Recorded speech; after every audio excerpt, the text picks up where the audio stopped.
11:15 in the morning, the Persian Gulf. The F-35 Lightning II banked into a sharp left turn, its wings cutting through the heavy, humid air of the lower atmosphere.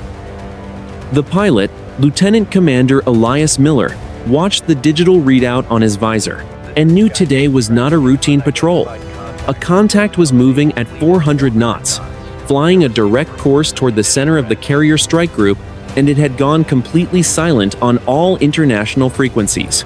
The sky was a brilliant, blinding white, and the sharp smell of ozone filled the small cockpit, as the life support system worked to keep the pilot focused in the heat.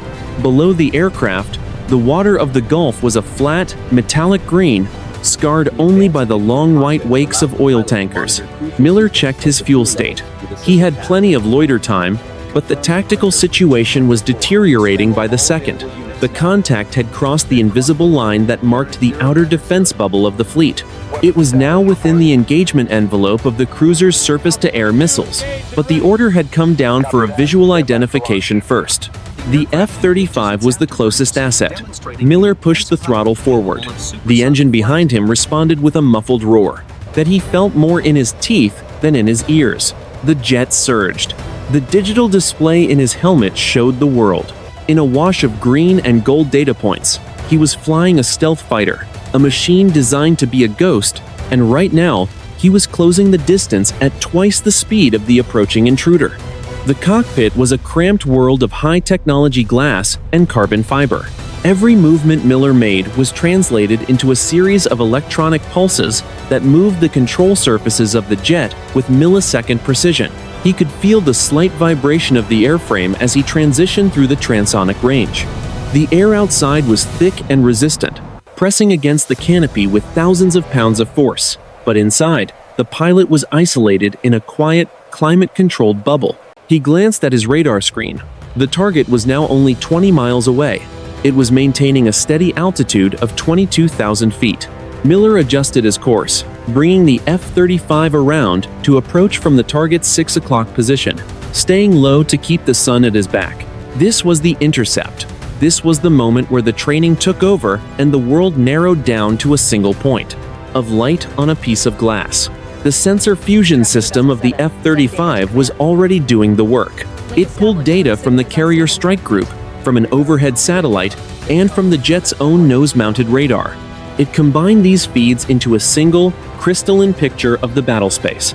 The target was confirmed as a twin-engine turboprop, likely an Iranian Y-12 reconnaissance aircraft. It was small, slow, and packed with electronic eavesdropping equipment. "Magic. This is Viper 1-1, Miller said, into his mask, his voice sounding thin and metallic in his own ears. "I have visual on the contact. It is a Y-12, Iranian markings. It is currently at latitude 26 degrees north, longitude 53 degrees east. No visible weapons, but multiple sensor pods are active." The response from the airborne command and control aircraft came back instantly. "Copy that, Viper. Stay on his wing. Do not engage unless fired upon or ordered. We are attempting to hail them on the bridge to bridge." Miller pulled the jet alongside the Iranian plane. He could see the pilot in the other cockpit.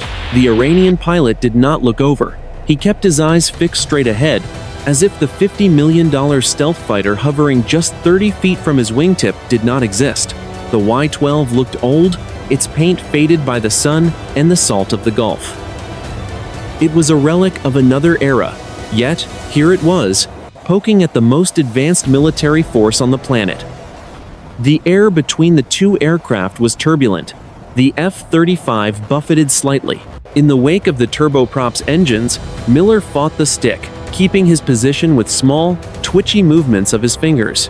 He could smell the faint, acrid scent of jet fuel now, a sharp reminder of how close he was to a potential collision.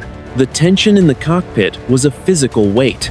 Every second that passed without a response from the Iranian aircraft increased the likelihood of a violent conclusion. Miller looked at the sensor pods on the Y-12. They were pointed directly at the USS Gerald R Ford, which was visible on the horizon, as a tiny gray sliver. The reconnaissance plane was vacuuming up every electronic signal the fleet was emitting. It was a provocation, a deliberate act of defiance in international waters. The F-35 stayed locked in position. The two planes flew in a silent, deadly formation for 3 minutes. Miller watched the Iranian pilot's hands. He was looking for any sign of a flare launch or a sudden maneuver. The sky remained white and empty. The only sound was the steady, rhythmic breathing of the pilot in his mask. He was waiting for the word. He was waiting for the moment when the rules of engagement would change and the silent intercept would turn into a combat engagement. 11:20 in the morning. The Gulf air was a shimmering haze of heat and evaporated salt. The F-35 Lightning II drifted closer to the Iranian Y-12 reconnaissance aircraft. Lieutenant Commander Elias Miller could now see the individual rivets on the older plane's fuselage. He could see the oil streaks running back from the engine cowlings. The contrast was absolute. His jet was a smooth, matte gray predator of the 21st century. The Iranian plane looked like a relic pulled from a forgotten hangar. Yet, the electronic threat it carried was modern and dangerous. Miller nudged the side stick controller. The F-35 responded with a subtle, hydraulic hiss that he felt in the soles of his boots. He was now less than 20 feet from the Iranian wingtip. The wake turbulence from the turboprop engines battered the stealth fighter. The cockpit hummed with a low-frequency vibration that rattled Miller's teeth. He ignored the discomfort. His eyes were locked on the side of the Y-12. A sliding door on the fuselage of the Iranian plane was pulled back. Miller saw a man in a dark green flight suit. The man was not holding a weapon. He was holding a professional-grade digital camera with a massive telephoto lens. The lens was pointed directly at Miller. For a brief second, the two pilots made eye contact through their respective canopies. The Iranian pilot remained expressionless. He kept his hands steady on the yoke. Miller checked his head-up display.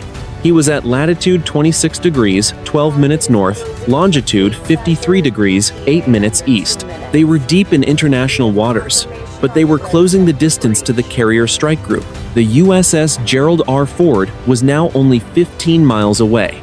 From this altitude, the massive carrier looked like a gray toy on a sheet of glass. But that toy was currently launching aircraft. Miller knew the Y-12 was capturing every detail of the launch cycle. Magic. Viper 1-to-1. Miller transmitted. The contact is actively filming the deck operations of the Ford. They have a high-resolution optics package and a side door observer. I am seeing multiple antenna arrays on the belly of the craft. They are not just listening, they are mapping the fleet's defensive layout. The radio crackled with a burst of static. The command and control aircraft was processing the data. Copy. Viper. Maintain observation. Be advised. The strike group is transitioning to a higher alert state. We have 2 more FA-18 fighters launching to support you. Do not let that contact get within 10 miles of the carrier. The heat in the cockpit was rising. Miller could feel sweat trickling down his neck. Beneath the collar of his flight suit, the air smelled of recycled oxygen and the faint, metallic scent of the jet's avionics. He glanced at the Iranian aircraft again. The man in the doorway was now pointing a different device toward the fleet. It looked like a laser rangefinder or a target designator. Miller felt a cold spike of adrenaline. A target designator meant the Y-12 was acting as a spotter for something else, perhaps a shore-based cruise missile battery or a fast attack boat hiding in the haze. The situation was no longer a simple game of cat and mouse. It was becoming a tactical setup. Miller shifted his thumb to the weapon select button on his stick. He did not press it, but the muscle memory was there. The Y-12 began to bank. It was not turning away from the fleet. It was turning toward the center of the strike group. The maneuver was aggressive. The Iranian pilot was testing Miller's resolve. The old turboprop groaned as it pulled into the turn, black smoke puffing from its exhaust ports. The smell of burnt diesel drifted into the F-35's air intakes. Miller followed. He stayed on the inside of the turn, using the superior power of his engine to keep the Iranian plane trapped in his view. The digital symbols in his helmet flickered as the computer calculated the intercept geometry. The F-35 was designed to kill from 100 miles away. Being this close was like a knife fight in a closet. The pilot could feel the raw, kinetic energy of the two machines moving through the sky. The distance to the USS Gerald R Ford dropped to 12 miles. The carrier was now large enough to see the individual aircraft parked on the flight deck. Miller saw the white steam from the catapults rising into the air. The Iranian observer was leaning out of the door, his camera shutter clicking rapidly. He was getting everything. The frequency of the radar, the timing of the launches, the positions of the escort destroyers. Viper. This is magic. The voice in his ear was sharper now. The contact has ignored 3 more radio warnings. They have entered the exclusion zone. You are authorized to execute a non-lethal buzz. Get them to turn or get them to dive. You are clear to maneuver. Miller didn't hesitate. He pulled the stick back and slammed the throttle into afterburner. The engine behind him erupted into a roar that shook the entire aircraft. A 20-foot flame shot out of the exhaust. The F-35 surged forward, leaping ahead of the Y-12. Miller pulled a hard, high-G climb, crossing directly in front of the Iranian's nose. The wake from the stealth fighter slammed into the smaller plane. Miller watched in his mirrors as the Y-12 bucked and rolled. The man in the side door was thrown backward into the cabin. The Iranian pilot struggled to keep the plane level. For a moment, it looked like they would dive away. But then, the Y-12 stabilized. The pilot pulled the nose back up. He was staying on course. He was going to the carrier. 11:25 in the morning. The Persian Gulf. The Iranian Y-12 leveled off at 20,000 feet. It was still flying a direct, unwavering course toward the heart of the carrier strike group. Lieutenant Commander Miller watched the range indicator on his glass display. The distance was now exactly 10 miles. The air inside the cockpit was dry and tasted of bottled oxygen, a sharp contrast to the thick, salt-laden atmosphere outside the canopy. The sun was a white-hot hammer beating down on the jet, creating a shimmering haze that made the horizon look like a blurred line of liquid lead. The Iranian pilot was no longer looking at the stealth fighter on his wing. He was focused entirely on the massive gray shape of the USS Gerald R Ford, which was now clearly visible through his windscreen. The reconnaissance plane was dropping altitude, its nose dipping as it began a slow, deliberate descent toward the carrier's flight deck level.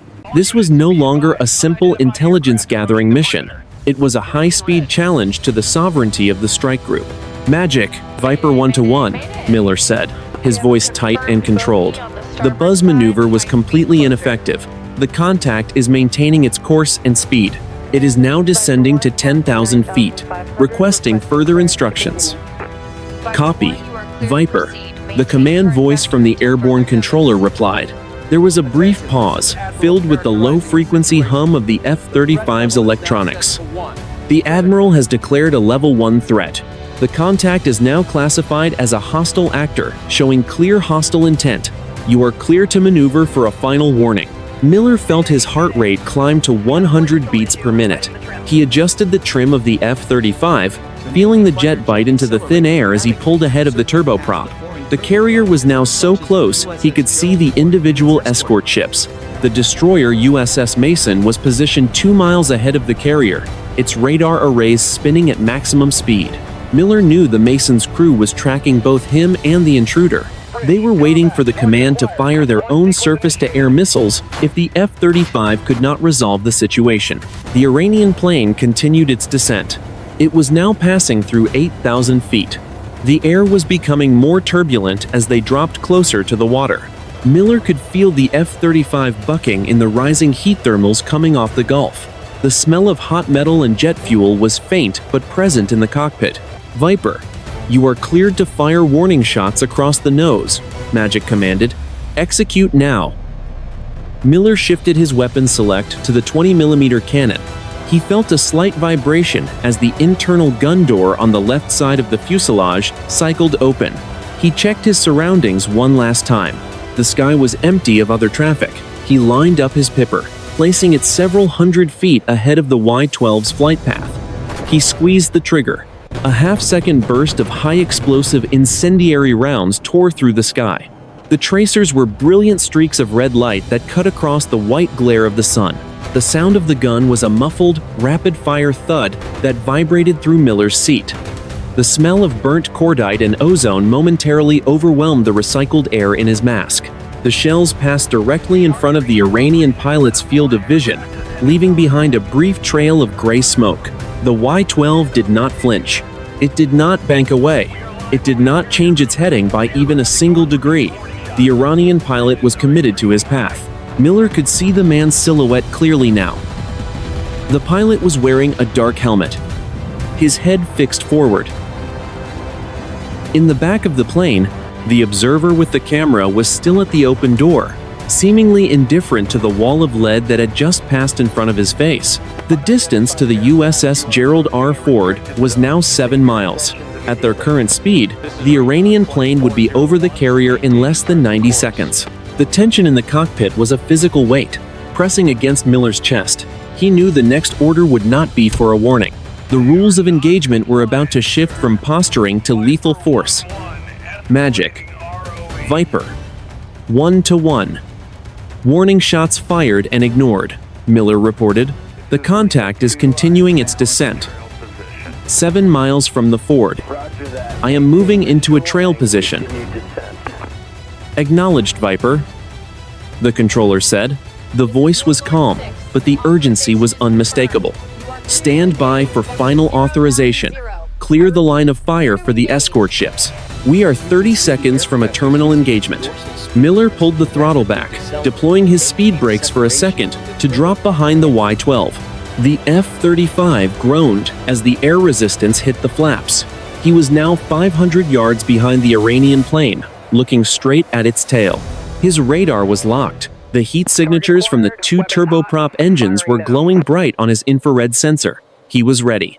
The silence in his headset felt heavy, like the air before a thunderstorm. 11:27 in the morning. The Persian Gulf. The distance between the Iranian Y-12 and the USS Gerald R. Ford had closed to less than 5 miles. The massive carrier was no longer a speck. It was a wall of steel dominating the horizon, its 4.5-acre flight deck swarming with activity. Lieutenant Commander Miller watched the range count down on his visor. The air at this lower altitude was thick, heavy with the smell of salt and the oily exhaust of the turboprop engines ahead. The F-35 shuddered as it passed through a pocket of hot, rising air from the metallic surface of the sea.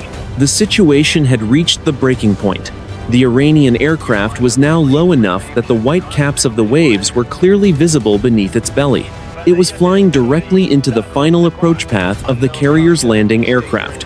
One of the escort destroyers, the USS Mason, began to heel over in a sharp turn, its 5-inch gun tracking the intruder. The atmosphere was charged with the static of high-power radar arrays, a silent, invisible hum that Miller felt in the very marrow of his bones. Magic. Viper, 1-1. Miller's voice was a whisper of controlled aggression.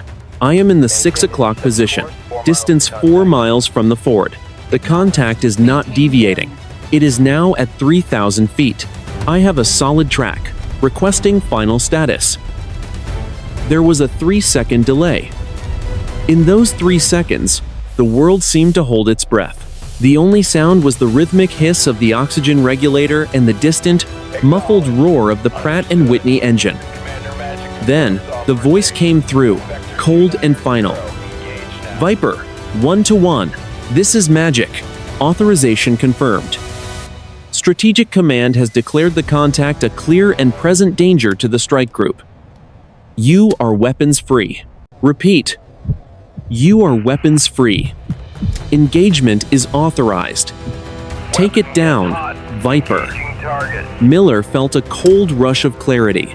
The ambiguity was gone. The politics were gone. There was only the machine, the target, and the mission. He reached for the master arm switch on the left console, flipping it up. The internal weapons bay doors on the belly of the F-35 cycled open with a faint hydraulic whine that resonated through the floorboards. Inside the dark, temperature-controlled bay, a single AIM-120 advanced medium-range air-to-air missile swung down on its trapeze launcher, exposed to the slipstream for the first time. The sensor fusion system in Miller's helmet painted a red diamond over the Y-12. A high-pitched, steady tone began to ring in his ears, the sound of a radar-guided missile locking onto its prey. The sky around them was still a brilliant, mocking white. The sun reflected off the Iranian plane's tail, glinting like a coin. "Viper 1-1, Fox 3, Miller said. He squeezed the red trigger on the front of the stick. The F-35 bucked as the AIM-120 released. The missile's rocket motor ignited with a violent, earth-shaking roar that Miller felt as a physical punch to his chest. A massive column of white-hot fire and gray smoke erupted behind the missile, momentarily blotting out the sun as it shrieked off the rail. The smell of burning solid propellant, acrid, chemical, and sharp, was instantly pulled into the jet's environmental system. The missile accelerated from 0 to 3 times the speed of sound in seconds.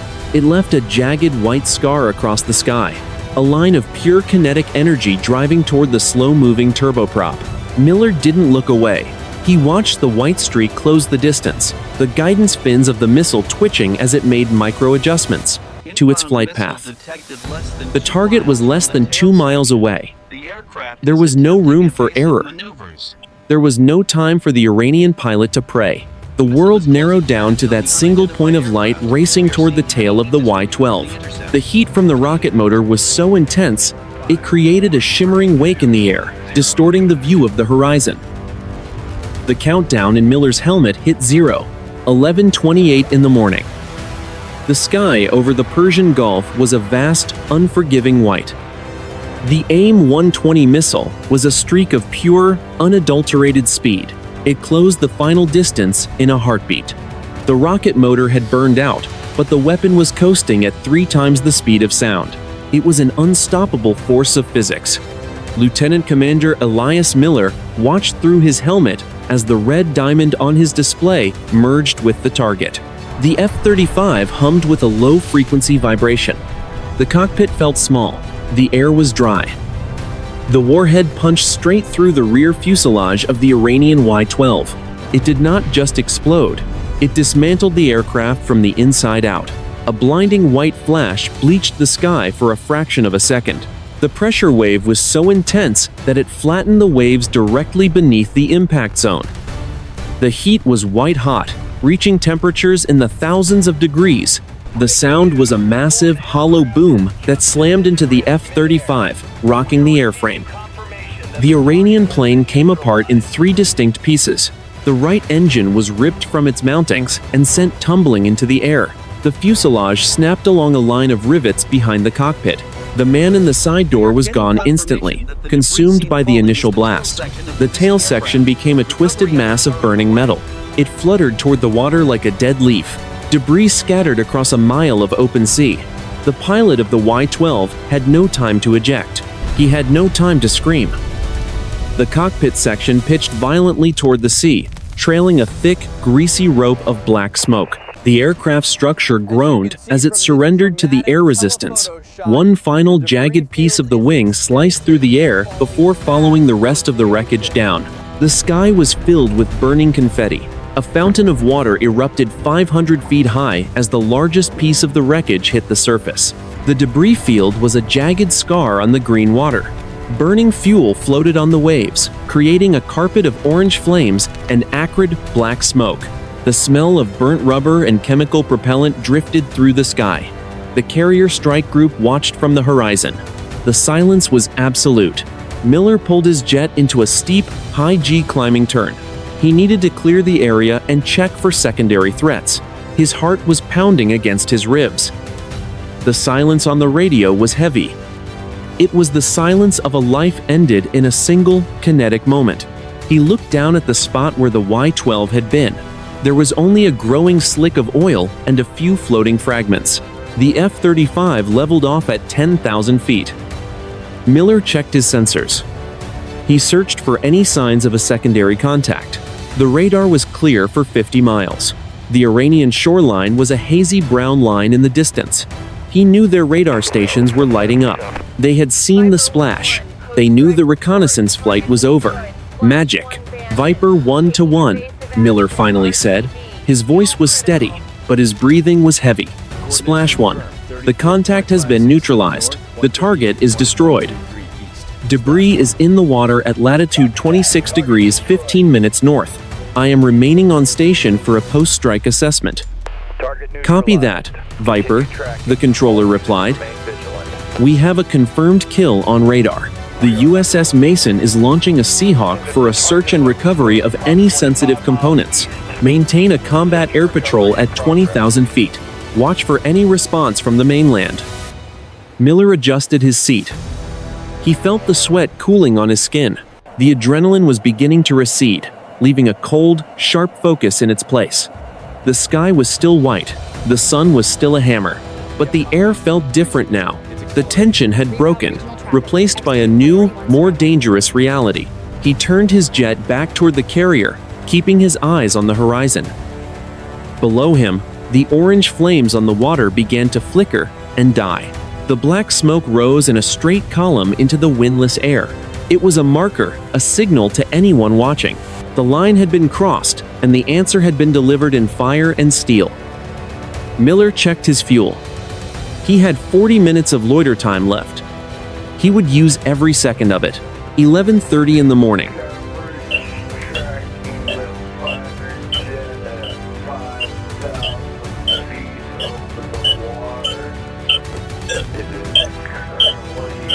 Lieutenant Commander Elias Miller banked the F-35 Lightning II into a slow, wide orbit at 5,000 feet. Below him, the metallic green surface of the water was scarred by a spreading circle of iridescent oil and white foam. The debris of the Iranian reconnaissance aircraft was already vanishing, claimed by the depths of the Gulf. Only a few scattered fragments, pieces of insulation, a seat cushion, and a section of the vertical stabilizer bobbed in the center of the slick. The column of black smoke was starting to tilt and fray under the influence of a light breeze, looking like a smudged charcoal line against the pale sky. Miller's breathing was loud and rhythmic in his mask. His hands, encased in fire-resistant flight gloves, felt steady on the controls, but he could feel the faint, high-frequency tremor of adrenaline beginning to leave his muscles. The cockpit was quiet, save for the low-level hum of the avionics and the steady rush of air through the environmental control system. The smell of the cockpit was familiar, a mix of dry, recycled oxygen, the faint scent of anti-G suit rubber, and the metallic tang of high-voltage electronics. Magic. Viper 1-1. Miller transmitted, his voice sounding flat and clinical. I am loitering over the splash point. I have visual confirmation of target destruction. No signs of survivors. I am seeing a significant oil slick and scattered surface debris. Requesting instructions for the recovery assets. Copy. Viper. The controller replied from the E-2 Charlie Hawkeye orbiting 100 miles away. An MH-60 Sierra helicopter is 3 minutes out from your position. They will be conducting a search for any floating intelligence materials. Stay on station to provide top cover. Be advised, we are seeing increased activity from the Iranian coast. Multiple radar sites at Bandar Abbas are now active and searching. Miller adjusted his visor. The F-35's internal sensors were already feeding him the data. On the glass of his panoramic cockpit display, several new symbols had appeared, yellow rectangles indicating ground-based radar emitters. They were painting the area, sweeping the sky with high-powered microwave energy in an attempt to find the ghost that had just struck their aircraft. Miller knew that to them, he was only a flickering, intermittent signal. But if he stayed in one place too long, they would eventually find a way to track him. The F-35 felt heavy and responsive as he tightened his turn. He glanced toward the horizon, where the gray shape of the USS Gerald R. Ford was still visible. A single MH-60 Sierra helicopter was visible against the water, its rotors kicking up a circle of white spray as it raced toward the debris field. The helicopter looked vulnerable, a slow-moving target in an environment that had just turned lethal. Miller felt a sudden, sharp spike in his ears, a new tone in his headset. It wasn't the steady hum of a search radar. It was the frantic, high-pitched chirping of a fire control lock. Viper 1-1. Break left. Break left. Magic's voice exploded in his ears. You have a high-frequency spike from a land-based battery. They've got a track on you. Miller didn't think. He reacted. He slammed the side stick to the left and pulled back hard, burying his head into the headrest, as the G-forces slammed him into his seat. The F-35 groaned under the strain, the airframe vibrating as it pulled 7 Gs. The world outside the canopy blurred into a streak of blue and white. Miller's vision began to tunnel as the blood was forced out of his brain, his G-suit inflating around his legs and abdomen with a sharp, pneumatic hiss to keep him conscious. He reached for the countermeasure release. Viper 1-1. Braking. I have a lock-on warning. 2 bundles of flares and chaff ejected from the rear of the jet. The flares ignited instantly, blooming into brilliant white stars that burned at 2,000 degrees, designed to decoy infrared seekers. The chaff created a cloud of metallic slivers, intended to confuse radar-guided systems. Behind him, the Iranian radar operators were likely seeing a chaotic mess of signals on their screens, a digital blizzard that masked the stealth fighter's true position. Miller rolled the jet level and pushed the nose down, diving for the thicker air near the deck. The ocean rushed up to meet him, a wall of green and white that grew larger by the second. He leveled off at 500 feet, the F-35 screaming across the wavetops at 500 knots. The salt spray from the ocean was so thick it left a faint, white crust on the edges of his canopy. The heat at this altitude was intense, the cockpit temperature rising despite the cooling system's best efforts. Magic. Viper is feet wet and low, Miller reported, his breath coming in short, ragged gasps. The lock has broken. I am moving to the secondary egress point. Tell the Sierra to watch their backs. Things just got very hot out here. Copy, Viper. The Sierra is RTB. The Admiral is pulling the screen back. We are seeing fast boat activity emerging from the coast. You are cleared to return to the fort. Bring it home, Miller. Miller looked back over his shoulder. The column of smoke from the Y-12 was still there, but it was being joined by others. The exhaust trails of Iranian patrol boats racing toward the scene. The battle for the debris had begun, but his part in it was over for now. He turned the nose of his fighter toward the carrier, feeling the familiar pull of the landing pattern. 11:35 in the morning. The Persian Gulf. The F-35 Lightning II screamed across the water at 500 feet, its shadow a dark, flickering blur against the metallic green waves. Lieutenant Commander Elias Miller kept his eyes moving, scanning the horizon and his tactical displays in equal measure. The air at this altitude was dense and turbulent, slamming into the airframe with the force of 1,000 hammers. Inside the cockpit, the smell of salt was replaced by the faint, dry scent of ionized air as the electronic warfare suite worked at maximum capacity to jam the incoming signals from the foreign military coast. The threat was no longer theoretical. The yellow rectangles on Miller's display had turned a violent, pulsing red. The foreign military shore batteries had transitioned from search to track, and they were slaving their surface-to-air missile directors to his last known position. The cockpit was filled with a discordant symphony of warning tones, the low growl of a radar sweep and the high-pitched, staccato chirp of a missile guidance system trying to achieve a solid lock. Viper 1-1, this is magic. The controller's voice was tense, cutting through the electronic noise. Multiple launches detected from the mainland. We have 3. Repeat, 3 separate plumes on infrared. They are inbound on your position. Heading 180. Distance 30 miles. Break north. Get into the clutter. Miller's heart slammed against his ribs. He banked the jet hard to the north, pulling 6 Gs.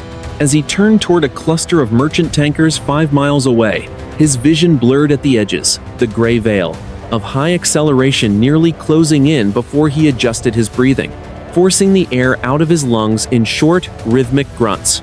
The jet fighter aircraft groaned, its composite skin stressed to its design limits. Viper, copy all. Miller grunted into his mask, engaging defensive maneuvers, deploying countermeasures now. He tapped the flare and chaff release again. A shower of burning magnesium and aluminum strips erupted from the rear of the aircraft, bloom after bloom of white fire designed to confuse the incoming missiles. On his display, he saw the 3 red triangles closing fast. They were moving at Mach 4, 4 times the speed of sound. At that velocity, 30 miles was less than 45 seconds of flight time. The heat inside the cockpit was rising. The environmental control system was struggling to dump the heat generated by the massive engine and the overclocked computers. Miller could feel the sweat stinging his eyes. He stayed low, the jet skipping over the waves. He was using the curvature of the Earth and the physical presence of the merchant ships to hide his radar signature. The massive steel hulls of the oil tankers were giant radar reflectors. If he could stay close to them, the foreign military missiles might lose his small, stealthy signal in the massive clutter of the ships. He roared past a supertanker at less than 500 yards. The crew on the deck would have seen nothing but a gray blur and felt the window-shattering shockwave of his passage. Miller didn't care about the civilian ship. He was fighting for survival. Viper, 1 missile has lost lock, Magic reported. The other 2 are still tracking. They are 15 miles out. They are climbing, they're looking for you from above. The foreign military operators had anticipated the low-altitude escape. The missiles had climbed to 20,000 feet using their onboard seekers to look down into the clutter. It was a classic look-down, shoot-down intercept. Miller saw the icons on his visor descend. They were diving now, coming at him from the sky like vengeful hawks. "Come on, you ghost," Miller whispered to his jet. He slammed the throttle into full afterburner and pulled the nose straight up into the vertical. The jet fighter aircraft leaped out of the water, its engine a pillar of fire. He was no longer trying to hide.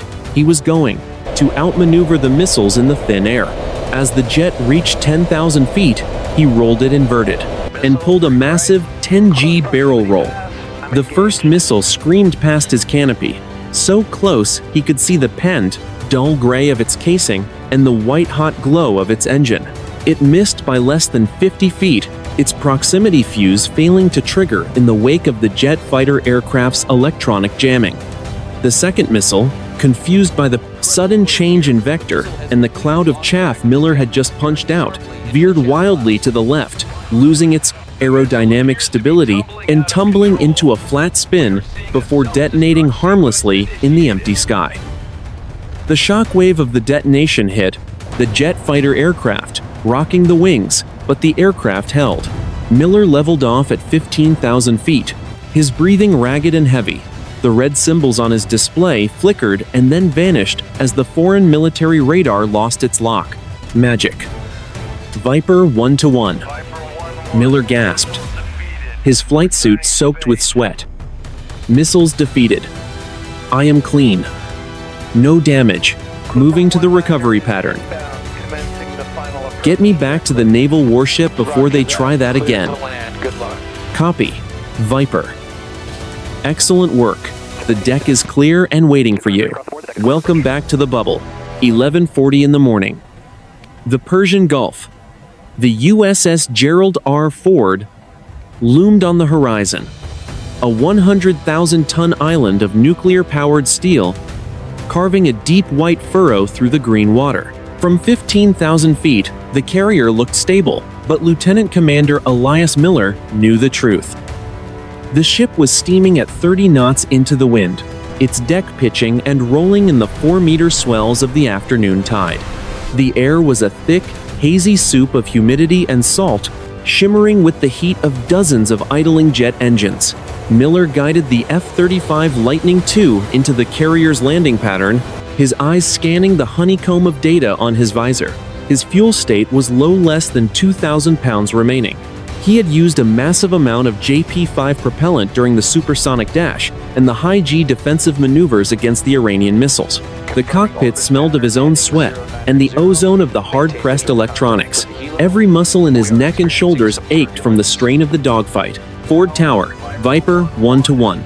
In the break, state 3.0, Miller transmitted. His voice was steady, but the exhaustion was beginning to fray the edges of his concentration. Viper 1-1. Ford Tower. Case 1 recovery. Wind is 32 knots down the angle. Deck is pitching 2 degrees. You are cleared for the approach. Welcome home, Elias.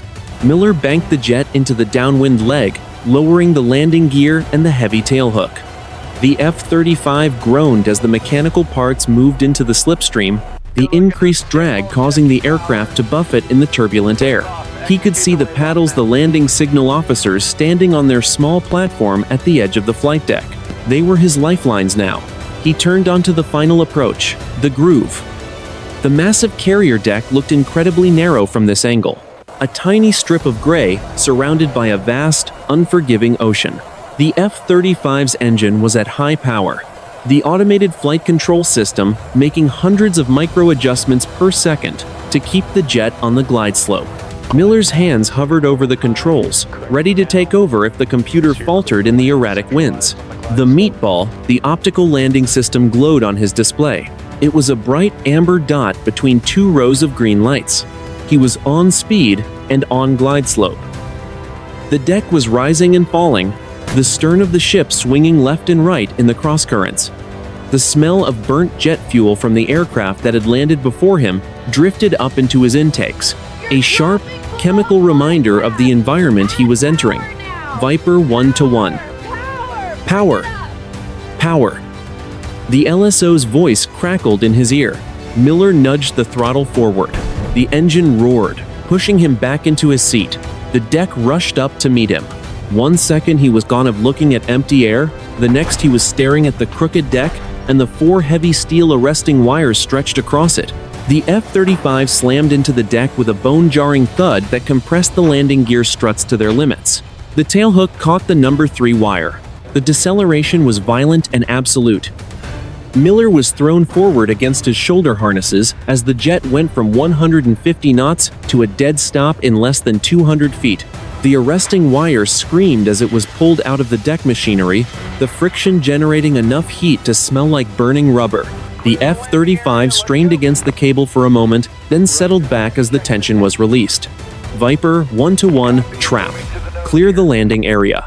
Miller taxied the jet out of the wires and onto the finger, the parking area on the edge of the deck. He shut down the engine. The sudden silence was deafening, broken only by the distant whistling of the wind and the shouts of the deck crew in their colored jerseys. He sat in the cockpit for a long moment, his hands still on the stick, watching the heat waves ripple off the carrier's bow. He unclipped his mask and took his first breath of real air in over an hour. It was hot, humid, and smelled of diesel exhaust and salt spray, but it was the best air he had ever tasted. He looked out at the ocean. Somewhere 50 miles to the east, the Iranian coast was still there, watching and waiting. But for now, the sky over the ford was silent. The canopy cycled open, and the intense heat of the afternoon flooded into the cockpit. Miller climbed down the ladder, his legs feeling heavy and unstable on the non-skid surface of the deck. A petty officer in a yellow shirt gave him a thumbs up. Miller didn't return the gesture. He just nodded and started the long walk toward the island for debrief. The mission was over, but the war of nerves was just beginning. 12:30 in the afternoon. The Persian Gulf. The ready room of the USS Gerald R Ford was silent, the air conditioned to a sharp, artificial chill that made the sweat on Lieutenant Commander Miller's flight suit feel like ice. He sat in a high-backed leather chair, a cup of bitter, black coffee steaming in his hand. Around him, the other pilots of the squadron were quiet, their eyes fixed on the large digital displays that showed the live feed from the satellite coverage over the Iranian coast. The adrenaline was gone now, replaced by a heavy, leaden exhaustion that seemed to pull at his very bones. Miller watched the screen. The infrared signature of the Iranian fast boats had clustered around the splash point where the Y-12 had gone down. They were scavenging for whatever was left of their aircraft and their crew. There would be no survivors. The impact of the AIM-120 missile at that range and speed had been absolute. The reconnaissance plane had been transformed into a cloud of aluminum and burning fuel in less than a half second. "Good shoot, Elias," a voice said from the back of the room. It was the commanding officer, a man whose face was a map of 20 years of carrier landings and tactical decisions. He didn't smile. In this part of the world, a successful engagement was not a cause for celebration. It was a complication to be managed. "Thank you, sir," Miller replied, his voice raspy from the dry oxygen of the cockpit. "They didn't give us much of a choice." He was heading straight for the deck. "The Admiral agrees," the commanding officer said, stepping into the light of the overhead monitors. "The official report will state that the Iranian aircraft violated the exclusion zone, ignored multiple radio warnings, and demonstrated clear hostile intent by targeting the strike group with active sensors. You followed the rules of engagement to the letter." But the State Department is already getting calls. Tehran is claiming it was a routine weather flight in international airspace. Miller looked back at the screen. Routine weather flights didn't point target designators at nuclear-powered aircraft carriers. They didn't ignore 20mm cannon fire across their nose. The world outside this room would argue about the legality of the strike for weeks, but Miller knew the truth of the cockpit. He knew the feeling of the lock-on warning in his ears, and the sight of the missiles rising from the mainland to kill him. The heavy door of the ready room swung open, and a junior intelligence officer entered, carrying a tablet. "Sir, we've intercepted," the first official statement from the Iranian Revolutionary Guard. "They are calling the shoot-down an act of unprovoked aggression. They've moved 2 more Kilo-class submarines out of Bandar Abbas. The entire Gulf is going to high alert." The room grew even quieter. This was the ripple effect. 1 missile, 1 aircraft, 1 decision, and now thousands of sailors and airmen on both sides of the water were moving to battle stations. The cycle of escalation was beginning again, a rhythmic, predictable dance that everyone in the room knew by heart. The Ford was already changing course, moving further into the deep water of the Arabian Sea to increase the standoff distance. Miller finished his coffee. He felt a strange sense of detachment. In the cockpit, the world was three-dimensional and immediate. It was about airspeeds, closure rates, and weapon envelopes. In the ready room, the world was about geography and politics, and the slow, grinding machinery of international relations. He preferred the cockpit. He stood up, his flight suit crinkling. He needed to get to the paraloft, to turn in his gear, and then to his bunk. He knew he wouldn't sleep. He would close his eyes and see the white streak of the missile and the orange fireball of the Y-12 over and over again. He would hear the silence of the radio after the splash. The carrier groaned beneath his feet, a deep, structural vibration as the 4 massive shafts increased their revolutions. The ship was accelerating. Above them, on the flight deck, the next cycle of fighters was already being spotted on the catapults. The mission never truly ended. It only changed hands. Outside, the sun was beginning its slow descent toward the western horizon, turning the Persian Gulf into a sheet of beaten gold. The smoke from the wreckage had long since vanished, and the oil slick had been dispersed by the currents. To a casual observer, the sky was empty and peaceful. But to the men and women of the Gitcher, 7th Fleet, the air was thick with the invisible signals of 100 different radars, all searching, all watching, all waiting for the next move. Miller walked down the narrow, dimly lit corridor of the ship. He passed a group of young sailors who were laughing, oblivious to the high-level briefings happening just a few decks above them. He didn't stop to talk. He just kept moving, a lone pilot returning from a sky that had briefly turned into a battlefield. The world remained on the edge of a knife, and today, he had been the one to sharpen it.